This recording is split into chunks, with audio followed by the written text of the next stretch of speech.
So we're going to do a little day in the life, but I wanted to preface it a little bit. I don't have a conventional schedule because I don't have what we call a survival job in the arts.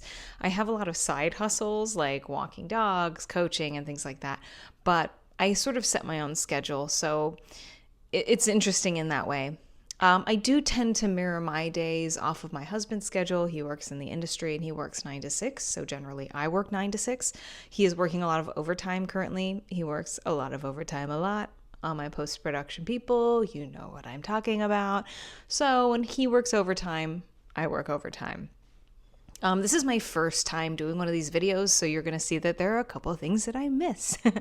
I actually started my day early on this particular day because I knew I had some grocery shopping to do. So at around 7:30 or 8 in the morning, I started doing some research for this channel and just watching some videos about engagement and how to do things. I'm learning everything for the first time.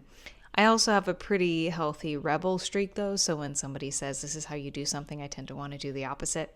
Anyway, so I started my day off early. I didn't get any footage of that before I went to Costco. And then, of course, at the end of the day, I went to a table read for my friend's script, as I mentioned, and I didn't get any footage of that either, but we were there till about 10:30 at night.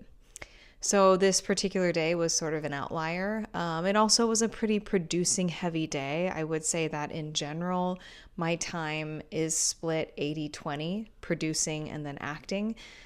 Sometimes it flips if I get an audition or I'm working on a project. I have a short film coming up where I'm contracted as an actor, so leading up to that, I'm going to have a little bit more to do, and actually I need to get working on that script.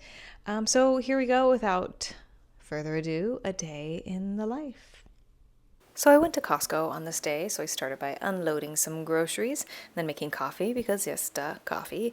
And then I knew I had a full cut of the feature that I'm currently producing to watch and give notes on today, so I started the day by answering some emails and trying to tackle some of the simpler tasks I had on my plate so that I could devote more time and attention to the edit. And then, as Pooh Bear would say, time for something sweet.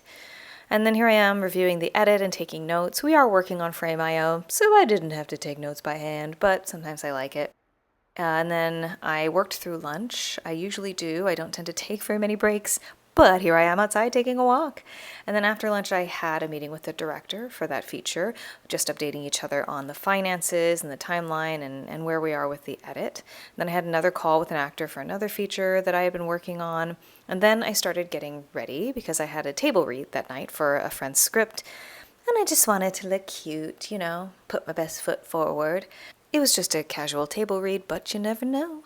Picked out my outfit. I really like those wide leg jeans from Abercrombie & Fitch, which I got secondhand. I had another meeting set up for this afternoon, but I wanted to get some stuff done in some spreadsheets beforehand, so that's why I'm looking so concentrated. Didn't get any footage of the meeting that comes after. I also tried to squeeze in some editing for some videos that I have planned for YouTube before I left. I did end up working through dinner as well. Clearly, I don't have a lot of boundaries with working through meals when I'm working at home. So that's pretty much it. I also do a lot of the grocery shopping, meal planning, and prepping for the household because my husband works a job where he has to clock in and out, and I don't. So I enjoy helping out in that way. So sometimes we'll have weeks where I do a lot of food prep and preparing so that we don't have a lot to clean or handle throughout the week. If that's something that's interesting, I can definitely show the hacks that I've learned to prep ahead of time because, as many of us know in this industry, we'll get into these sort of these times where it's just super busy, and planning a healthy meal is like the hardest thing to do. So I tend to do a lot of prep on low weeks so that in busier weeks, my life is more automated. So happy to share those if you like, but otherwise, have a great day.